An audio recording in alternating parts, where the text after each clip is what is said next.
The first time I saw Daniel, I felt something shift inside me. It was subtle, like a tiny ember catching in the wind. He stood next to my husband, Mark, laughing at some inside joke between them. His deep voice filled the room, rich and smooth. For a moment, I was captivated. I quickly shook the feeling off. Daniel was just Mark's best friend. Someone I'd heard about for years but had only recently met. But as time went on, that tiny ember of curiosity grew into something I couldn't ignore. Before I dive into my story, I want to take a moment to thank my viewers for their support. Sharing this isn't easy. But seeing your likes, comments, and sharing this to friends and family will give me the encouragement and the strength to be honest about my mistakes, my desires, and the choices that changed my life. My name is Emily, and I'm a 34-year-old woman living in the small town of Chicago. I've been married to Mark for 10 years. Mark is 36, a hardworking architect who loves his job, sometimes more than he loves being home. We have a good life, stable, comfortable, predictable. And maybe that was the problem. Predictability can be the slow poison of passion. Then there was Daniel. He and Mark had been friends since college. At 35, he was single, confident, and full of energy. He had recently moved back to Chicago, and since then, he had become a regular at our house. Whenever Mark and Daniel got together, they'd have drinks, talk sports, and reminisce about their college days. I was always just Mark's wife, polite, friendly, but in the background. But that changed one evening when I was alone. Mark was working late, and I was lying in bed, scrolling through my phone, looking for something to distract me. A pop-up ad caught my eye, an interracial couple, the woman looking lost in pleasure as she clung to the dark-skinned man beneath her. I don't know why I clicked on it, but I did. And once I started watching, I couldn't stop. The way he touched her, the way she responded, the raw intensity of it, it awakened something inside me. Something I hadn't felt in years. After that night, I couldn't stop thinking about it. And I couldn't stop looking at Daniel differently. I became more aware of him whenever he came over. The way he moved, the way his eyes crinkled when he smiled. I started wondering what it would be like if it were me in those videos, if it were me under him, tangled in sheets, whispering things I shouldn't even be thinking. One night, as Mark and Daniel watched a game in the living room, I sat in the kitchen pretending to scroll through my phone. I wasn't really paying attention to anything on the screen. I was stealing glances at Daniel. He caught me looking. Our eyes met. For just a second, there was something there. A flicker. A spark. I quickly looked away, my heart racing. Had he noticed? Did he know what I was thinking? I told myself I was just imagining things. I was a married woman. Daniel was Mark's best friend. Nothing could ever happen. But the more I denied it, the more the temptation grew. Soon, I started dressing a little nicer when I knew Daniel was coming over. I made excuses to stay in the room when he was around, finding little ways to be near him. I laughed a little louder at his jokes, paid a little more attention when he spoke. I was playing with fire, and I knew it. But I didn't stop. And then, one day, when Mark wasn't home, Daniel knocked on the door. And that was the moment everything changed. I stood in front of the door, my heart pounding as I reached for the handle. Daniel was here. Alone. Mark was at work, and I knew exactly what I was doing when I opened that door. I could have ignored the knock. I could have pretended not to be home. But instead, I pulled the door open, and there he was, standing on my porch, looking as confident as ever, wearing that easy smile. "Hey, Emily," he said. His voice was smooth, deep. I swallowed hard. "Hey, Daniel." I stepped aside, letting him in. I told myself it was innocent. Daniel had been to our house 100 times. But this time was different, and we both felt it. He walked in casually, his presence filling the space. He smelled good, a mix of cologne and something else, something distinctly him. I closed the door behind him, suddenly aware of how quiet the house was. No Mark. No distractions. I turned to face him, trying to act normal. Did you need something? He glanced at me, his eyes unreadable. Mark asked me to drop off his toolbox. Said he forgot it here last weekend. I nodded, feeling a tightness in my chest. Oh. Right. He set the toolbox on the floor near the couch, then turned back to me. You home alone? I hesitated for a second, then nodded. Yeah. Mark's at work. A thick, heavy silence that said more than words ever could. His eyes lingered on me, and suddenly, I felt exposed. Not just physically, but emotionally. Like he could see right through me, see the things I'd been thinking, the fantasies I'd been having. I should have said something, anything to break the tension. But I didn't. Instead, I walked past him, heading to the kitchen. You want something to drink? Sure. His footsteps followed me, slow and deliberate. I grabbed a glass, my hand slightly unsteady. I poured some iced tea, but when I turned to hand it to him, he was closer than I expected. Close enough that I had to tilt my head back to meet his eyes. Close enough that I could feel the warmth of his body. I swallowed. Here. He took the glass from my hand, but he didn't drink. He just watched me. You've been looking at me differently, Emily. His voice was low, almost a whisper. I froze. My pulse hammered in my ears. I don't know what you mean, I said, but my voice betrayed me. It was too soft, too breathy. He tilted his head slightly. You know exactly what I mean. I should have laughed it off. I should have made some excuse, stepped away, ended this before it started. But I didn't. Because the truth was, I didn't want to stop.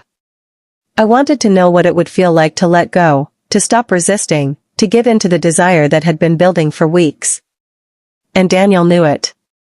His fingers brushed against my arm, light as a whisper. Tell me to leave, he murmured. Tell me this is wrong, and I'll walk out that door. I opened my mouth. The words were right there. This is wrong. You need to go. But instead, I whispered, I don't want you to. The moment the words left my lips, he moved. His mouth was on mine, and I didn't pull away. I let him kiss me, let him press me back against the counter, his hands firm on my waist. The glass slipped from my fingers and hit the floor, but I barely heard it. Because all I could hear was the sound of our breathing, the pounding of my heart, the rush of blood in my ears. His lips were soft, his kiss slow and deliberate, like he was savoring every second. Like he'd been waiting for this just as much as I had. I should have stopped it there. But I didn't. Because in that moment, I didn't care about consequences. I didn't care about Mark, about our marriage, about what this would mean. All I cared about was Daniel's hands on my body, his lips on my skin, the way he made me feel alive in a way I hadn't in years. And so, when he lifted me onto the counter and pressed his body against mine, I didn't stop him. I wrapped my arms around his neck. And I let it happen. The first time was electric. It was fast, desperate, like something out of a dream I never knew I had. But when it was over, and the heat between us started to fade, reality came rushing in like a cold wave. I sat on the kitchen counter, breathless, my heart still racing as Daniel stepped back, adjusting his clothes. His dark eyes studied me, searching for something, maybe regret, maybe hesitation. But I wasn't ready to face what I had done. I should go, he finally said, his voice softer than usual. I nodded, unable to look at him. Neither of us spoke as he grabbed his keys and walked out the door. The moment he was gone, I exhaled a shaky breath and slid off the counter, my legs still weak. I felt flushed, raw, alive, and at the same time, like I had just destroyed something I could never fix. I went upstairs, stripped off my clothes, and stepped into the shower. The hot water hit my skin, but it couldn't wash away what I had done. I had cheated on my husband. And the worst part? I knew I was going to do it again. That night, I lay in bed next to Mark, staring at the ceiling. He was exhausted from work, his breathing slow and steady. He had no idea. I turned my head, watching his peaceful face. The man who had given me everything. The man who had been nothing but good to me. Guilt twisted in my chest. I told myself it was just a mistake, a moment of weakness that wouldn't happen again. But deep down, I knew I was lying to myself.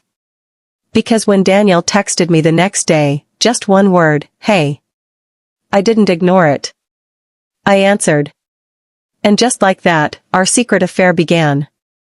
It became a routine. Mark would leave for work, and I'd find a way to see Daniel. Sometimes he'd come over, other times we'd meet at his place. Every time, it felt more dangerous, more intoxicating. I couldn't get enough of him. The way he touched me, the way he made me feel. With him, I felt wanted. Desired. But with every stolen moment, the guilt inside me grew. One afternoon, as I sat across from Mark at dinner, I could barely eat. I felt like a stranger in my own home. Every time he smiled at me, every time he told me he loved me, it felt like a knife in my chest. I wanted to tell him. I wanted to confess, to end this before it spiraled out of control. But I didn't. Because I was too selfish. Because I didn't want to give up Daniel. And so, I kept lying. Kept sneaking around. Kept pretending that everything was fine. Until the day Mark came home early. And caught us.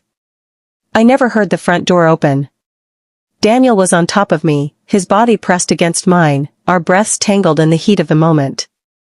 We were in my bedroom, Mark's and my bedroom. The same bed where my husband and I slept, the same sheets I had once shared with him. And then, a voice like a thunderclap. What the fuck? Everything froze. Daniel jerked back, his eyes wide with shock. I barely had time to process before I turned my head, and saw Mark standing in the doorway. His face was a mix of rage and devastation, his hands clenched into fists. His briefcase had fallen to the floor, his eyes locked on me, on us. For a second, no one moved. No one spoke. The air was thick, suffocating. And then, Mark lunged. You son of a bitch. He charged at Daniel, his face twisted with fury. Daniel barely had time to react before Mark swung at him, his fist connecting with Daniel's jaw with a sickening crack. Daniel stumbled back, but he didn't fight back. He just took it. Mark, stop. I scrambled to grab my robe, my hands shaking as I covered myself. This wasn't how it was supposed to happen. Mark turned to me, his face red, his chest rising and falling with ragged breaths. And that was when I saw it, the heartbreak. Emily, his voice cracked. His hands trembled. How could you?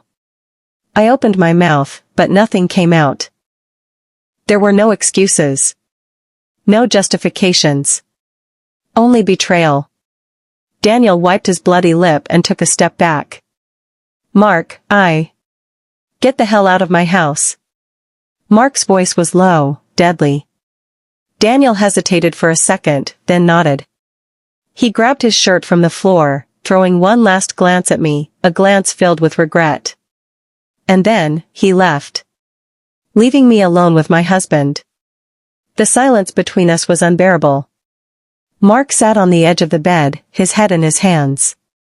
I stood across the room, my arms wrapped around myself. Finally, I found my voice. Mark. Don't. His voice was hollow, broken. Tears welled up in my eyes. I never meant to. Don't lie to me. He looked up, his eyes filled with pain. You meant to. You chose to. My stomach twisted. I didn't want to hurt you. He let out a bitter laugh. Well, you did. I wiped at my tears, my heart pounding in my chest. I still love you. Mark's jaw tightened. No, you don't. And maybe he was right.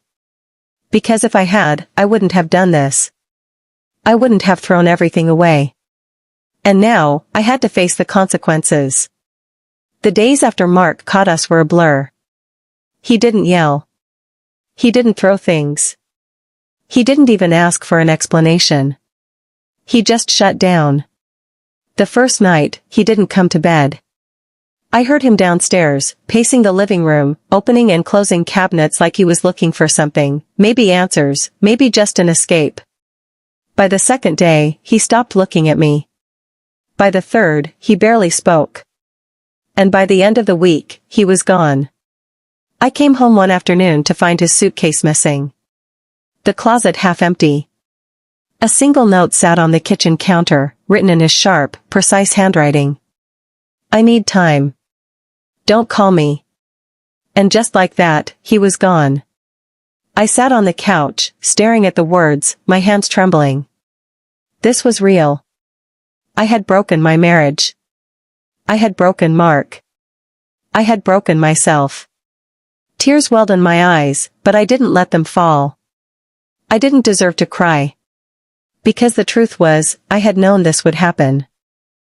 From the very first moment I let Daniel touch me, from the very first time I let my desires take over, I knew this day would come. I just never thought it would feel this empty. I didn't hear from Mark for weeks. I tried calling, texting, nothing. He had shut me out completely. I didn't hear from Daniel either. After that night, he disappeared. No calls, no messages. Like he had never been part of my life at all. And maybe that was for the best. Because now, all I had left was silence. One night, I lay in bed, staring at the ceiling, my mind racing with everything I had lost. Was it worth it? The excitement, the passion, the thrill of something forbidden, was it worth losing a decade of love, trust, and stability? I didn't know. Maybe I never would. All I knew was that I was alone. And that was the price I had to pay. Weeks turned into months. The emptiness in the house lingered like a ghost, a reminder of everything I had ruined.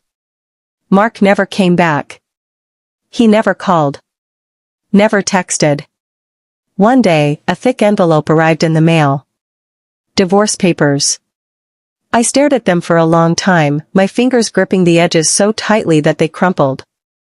I had known this was coming, but seeing it in black and white made it real in a way that hit me like a punch to the gut. This was the end. The end of the life we had built. The end of the man who had once looked at me like I was his entire world.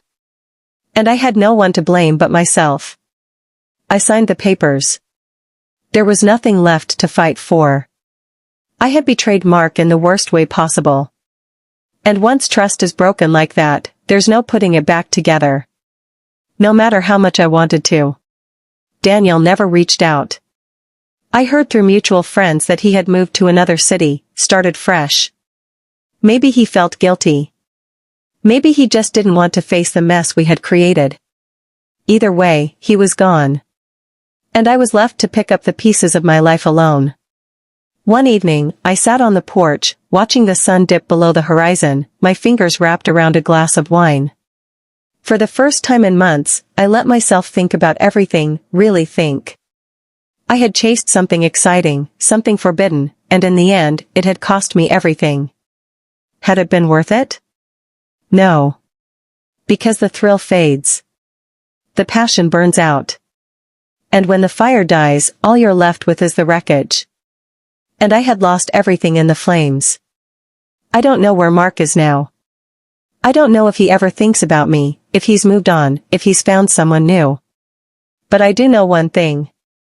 If I could go back, if I could undo that moment when I first let Daniel into my house, into my bed, I would. Because nothing, not even the most intense desire, is worth losing the person who truly loves you. And that's a lesson I had to learn the hard way.